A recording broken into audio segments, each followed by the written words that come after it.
بسم الله الرحمن الرحيم. الحمد لله إن الحمد لله نحمده ونستعينه ونستغفره ونؤمن به ونتوكل عليه ونعوذ بالله من شرور أنفسنا ومن سيئات أعمالنا.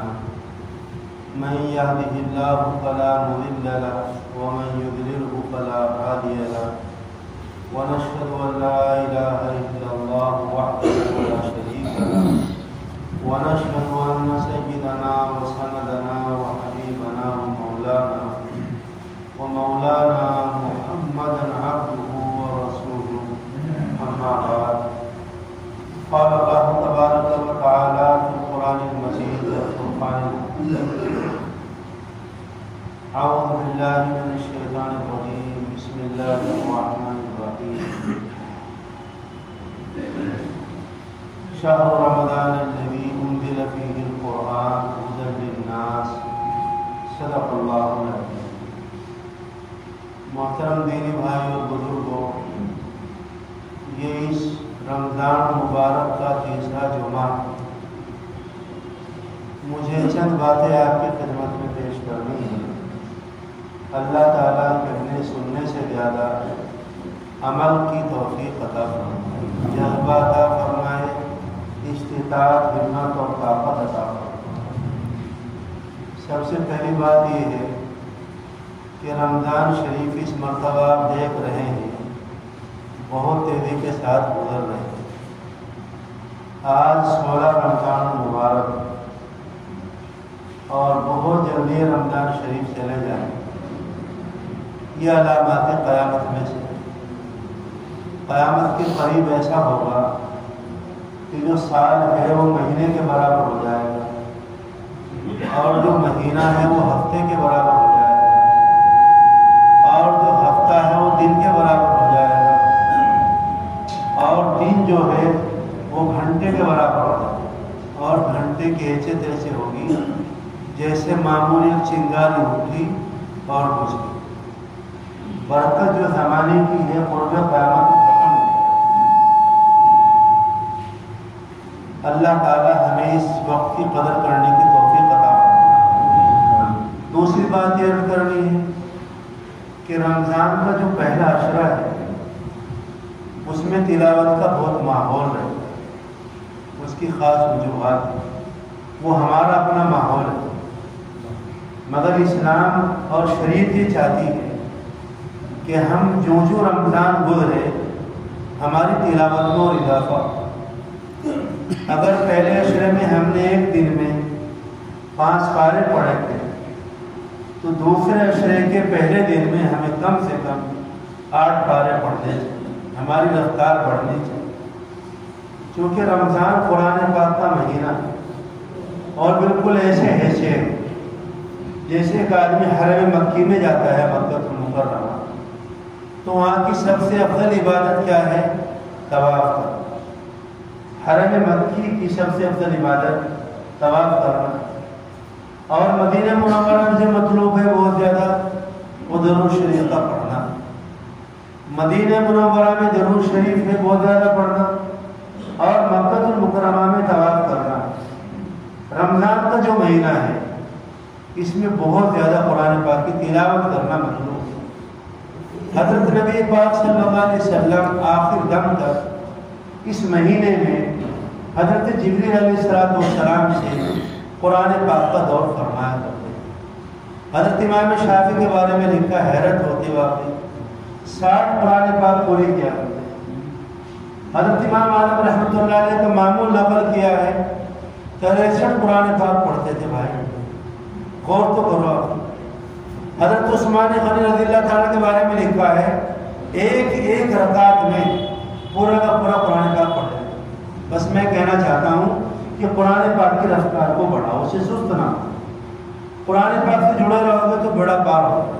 انتقال تو آئے گا، ہونا ہے، اس سے کسی کو مفر نہیں. آج ہمارے بہت اہم ہمارے ساتھی تھے یہی دہلی کے بھائی منصور صدیق، بہت اہم آدمی. ہمارے بھائی حسیب صاحب جانتے ہیں اچھی طریقے سے، جو ہمارا کیا نام جام شاہ ولی اللہ ہے مہدیان، اس کمیٹی کے بھی نگراں تھے، ذمہ دار تھے. وہ بہت کام کرتے ہیں. میں ترسوں کے پاس گیا کہ میری رسید بنوائی اور مجھے کچھ پیسے دیے کہ مولانا یہ پیسے آپ اپنے حساب سے خرچ کر دیں. اور آج صبح فجر کی نماز پڑھی، رات صحیح تھے، نماز فجر کے بعد ان کا انتقال ہوا. میں نے 2 رکعت اس بات کی پڑھی کہ بھائی غم پر انتقال پر 2 رکعت پڑھی تھی. قرآن پاک نے فرمایا استعینوا بالصبر والصلاۃ. اور 2 پھر میں نے شکر میں بھی پڑھی کہ اللہ مرنا تو ہے ہی، موت تو آنی ہے. آپ نے ہمارے ساتھی کو رمضان کی اور بھی جمعے کی موت عطا کی، روزے سے تھے اور ایک بھی نماز نہیں چھوٹی ہے. اللہ تعالیٰ کے درجات بلند کرے، ان کے بچوں کو اللہ صبر جمیل عطا کرے. تو موت تو آئے گی، قرآن پاک سے جڑے رہیں گے تو انتقال کا وقت ہوگا، قرآن پاک آپ کے سرانے ہوگا. جنازہ رکھا ہوگا، قرآن پاک آپ کے سینے کے سامنے ہوگا. آپ قبر میں پہنچیں گے، قرآن پاک جلوہ گر ہوگا. فرمایا کہ گھبراؤ نہیں کہ تمہارا قرآن پاک. اور میدان محشر میں قرآن پاک کھڑا ہوگا اور سفارش کرے گا. تیسری بات مجھے عرض کرنی ہے، حدیث شریف میں جو آتا ہے کہ اس مہینے میں لا الہ الا اللہ بہت پڑھنا چاہیے اور استغفار بہت پڑھنا چاہیے. لا الہ الا اللہ اور استغفار یہ مطلوب. اس کی کچھ خاص وجوہات ہیں کہ کیوں پڑھنا چاہیے.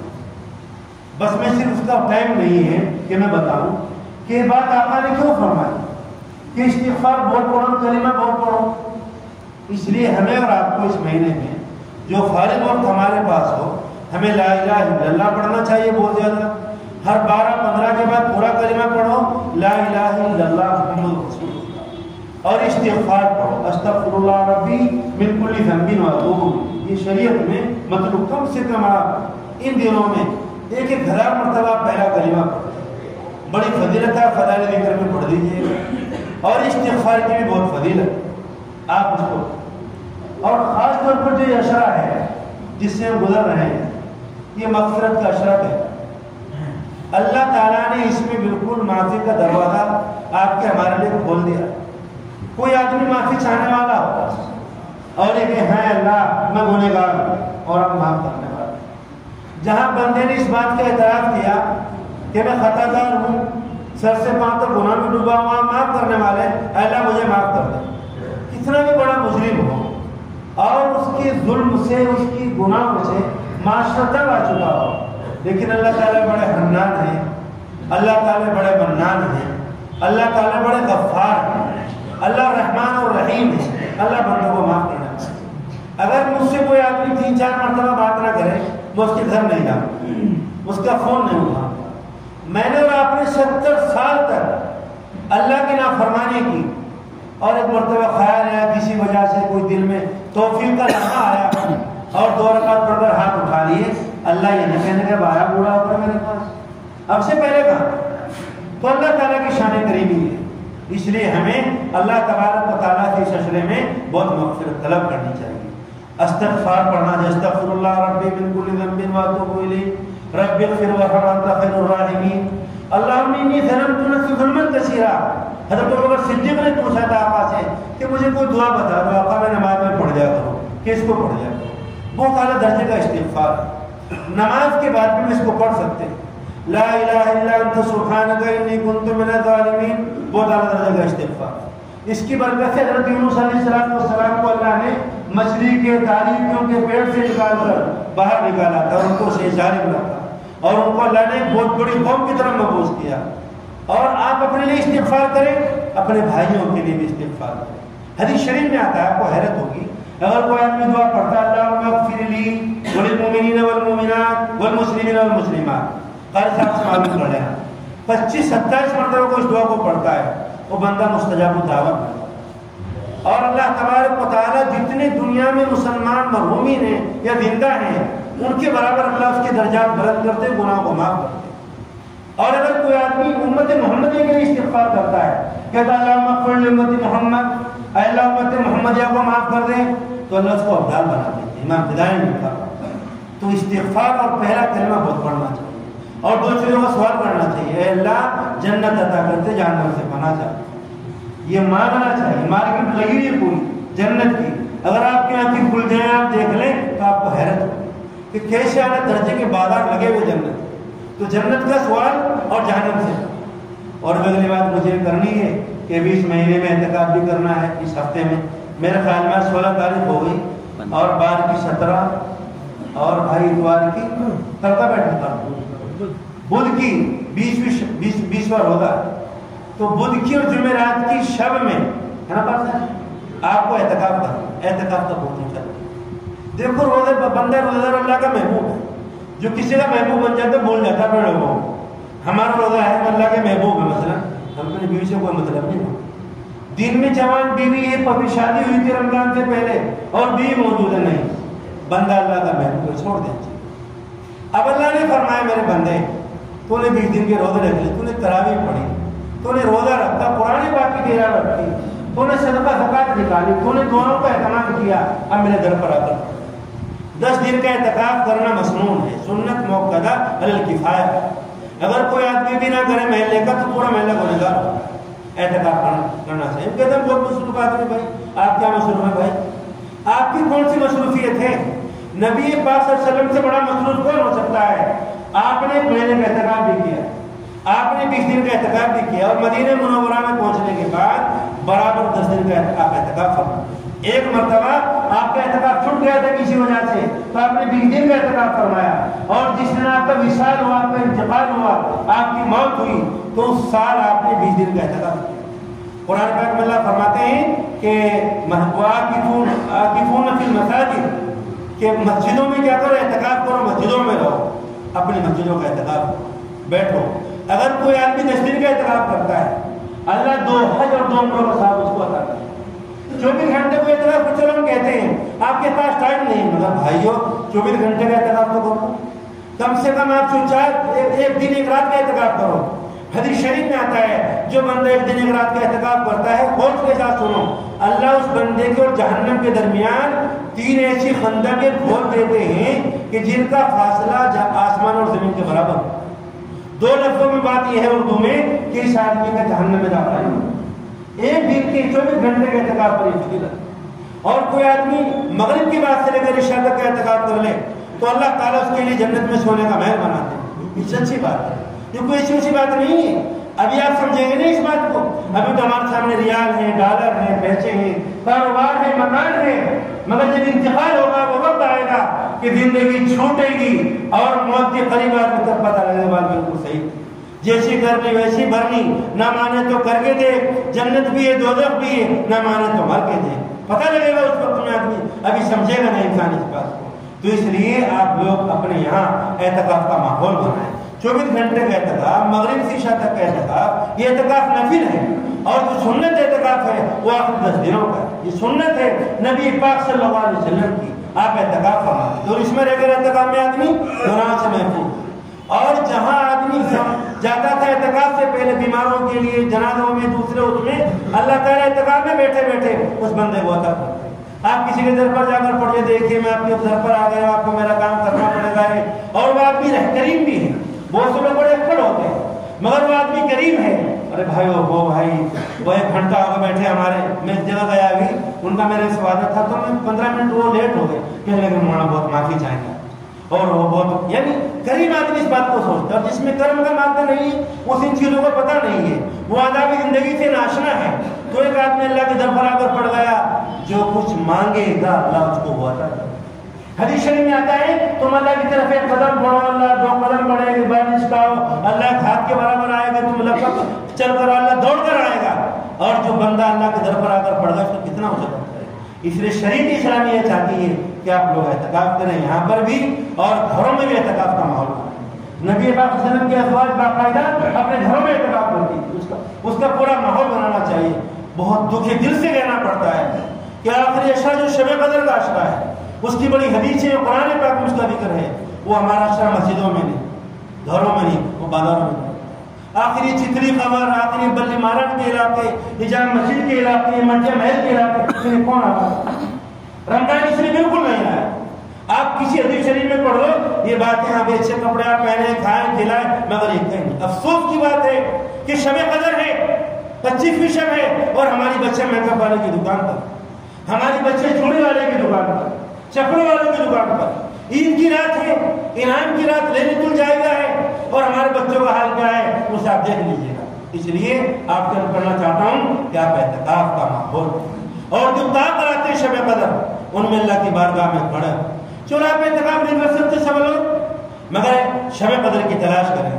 مغرب کے بعد عشاء کے بعد آپ مسجدوں میں اپنے گھروں کا ماحول بنائیں. اللہ سے طلب کرے اللہ مجھے شب قدر عطا کر. جس بندے کو شب قدر مل گئی ہے قرآن پاک میں ہے کہ ایسا جیسے اس نے 1000 مہینے اللہ کی عبادت میں گزارے. حضرت عائشہ نے پوچھا یا آقا اگر میں شب قدر پالوں تو کیا مانگوں، مگر میں شب قدر پالوں تو میں کیا مانگوں؟ تو فرمایا نبی پاک صلی اللہ علیہ وسلم نے عائشہ اگر تم شب قدر پالو تو مانگنا اللہم انک عفو تحب العفو فاعف عنی. اگر میں آپ سے پوچھوں آپ میں سے بڑی تعداد ایسی ہوگی جس کو دعا یاد نہیں، حالانکہ اس دعا میں مال ہے، اس دعا میں اولاد ہے، اس دعا میں صحت ہے، اس دعا میں جنت ہے، اس دعا میں بیٹے ہیں، اس دعا میں تمام کی تمام چیزیں ہیں. اس کا بہت ہمارے علماء نے اس پر بڑی تفصیلی بحثیں کی ہیں کہ آخر یہ دعا جو بتائیے اس میں کیا چیزیں ہیں. تو فرما اللہم انک عفو تحب العفو فاعف عنی. تو اس لیے آپ اعتکاف کا ماحول بنائیں، اپنے بچوں کا ماحول بنائیں، اور بھائی شب قدر کی آپ تلاش کریں، آپ اس میں رہیں کہ تاکہ آپ کو شب قدر مل جائے. آقا باقاعدہ اعتکاف اس لیے کرتے تھے کہ تاکہ مجھے شب قدر مل جائے. آپ اس کی تلاش اور اس کی جستجو میں رہتے تھے. اور یہ اللہ کا فضل و کرم ہے کہ اس اللہ نے شب قدر لیلۃ القدر آپ کو عطا کی ہے، پہلی امتوں کو نہیں ملی ہے، صرف اور صرف اس امت کی خصوصیت. اس لیے بھائی ہم ان چیزوں کا خیال کریں، سوچیں کہ ہمیں کیا کرنا، زندگی کیسے گزارنی ہے. الٹر زندگی گزارنے سے کوئی فائدہ نہیں. اور میں اپنی بات یہ کرنی ہے کہ خفارہ لوگ آپ کے پاس آ رہے ہیں، چاہیے مدرسے کے لوگ، مانگنے والے لوگ، ضرورت مند لوگ، اللہ نے آپ کو دینے والا بنایا ہے، اللہ کا شکر ادا کیجیے. اللہ تعالیٰ چاہتے ہر آدمی کو برابر مال دے سکتے تھے، اللہ کو روکنے والا نہیں. مگر قرآن پاک نے اس کا ذکر کیا کہ ہم نے معیشت کو لوگوں میں تقسیم کیا الگ الگ، کچھ کو اوپر اونچے درجے کا بنا، کچھ کو کم درجے کا بنایا تاکہ کام لیا جا سکے. جن غریب لوگوں کا اللہ نے آپ سے رابطہ قائم کیا ہے آپ ان کے ساتھ اچھا سلوک کریں، محبتوں کا سلوک کریں. زکوٰۃ آپ پورے اہتمام کے ساتھ نکالیں. زکوٰۃ کو کسی پر تاوان نہیں ہے، زکوٰۃ مال کا دھومر ہے، زکوٰۃ مال کا دھومر ہے، وہ ہم ان لوگوں تک پہنچانا چاہیے جو اس کو ضرورت مند ہے. اور شکریہ کی امید بھی نہ رکھنی چاہیے کہ مجھے شکریہ کہے گا، جزاک اللہ کہے گا، اس نے آ کر آپ کا فریضے میں اس نے آپ کا تعاون کیا. قرآن پاک میں تقریباً نماز کے ساتھ 82 جگہ زکوٰۃ کا ذکر ہے. زکوٰۃ کر کے پیسہ ادا کرنا چاہیے. حدیث شریف میں حضرت عائشہ کی روایت ہے اب صدقے کا مال نہیں ملے گا کسی مال میں الا ہلاکت ہو، مگر اس مال کو ہلاک کر دے. علماء نے اس کے 2 مطلب لکھے ہیں. ایک مطلب یہ لکھا ہے میں زکوٰۃ کا مستحق نہیں، پیسے بڑھ رہے زکوٰۃ کے میں نے لے لی، اب میرا مال تباہ ہو کر رہے گا، برباد ہو کر. جب میں زکوٰۃ کا مستحق نہیں تھا میں نے کیوں لیے پیسے زکوٰۃ کے 2000 کا نوٹ، میں 2000 روپے یہ میرے مال کو تباہ کریں گے، میرا پتی ہوں کروڑ پتی ہوں، میرا مال تباہ ہو. اور دوسرا مطلب یہ لکھا ہے کہ زکوٰۃ بیٹھتی تھی 5 لاکھ روپے دینا، اور بس جاننے والا آیا، خالہ کا لڑکا، پورا مدرسے والے آئے، اچھا مولانا 5 لاکھ بیٹھتے تھے، 4 لاکھ دے دیے، 4.5 دے دیے، 5.25 لاکھ دے دیے، 25,000 جو بچے وہ نہیں دیے، یہ 25,000 تباہ برباد کریں گے آپ کے مال. اس لیے اپنے مال کے لیے پیسے کا حساب زکوٰۃ دینا چاہیے. زکوٰۃ سے کیا ہوتا ہے؟ زکوٰۃ سے مال بڑھتا ہے. حدیث شریف میں جس مال کی زکوٰۃ دی جائے گی وہ مال بڑھے گا، دنیا کی کوئی طاقت اس مال کو گھٹا نہیں سکتی ہے.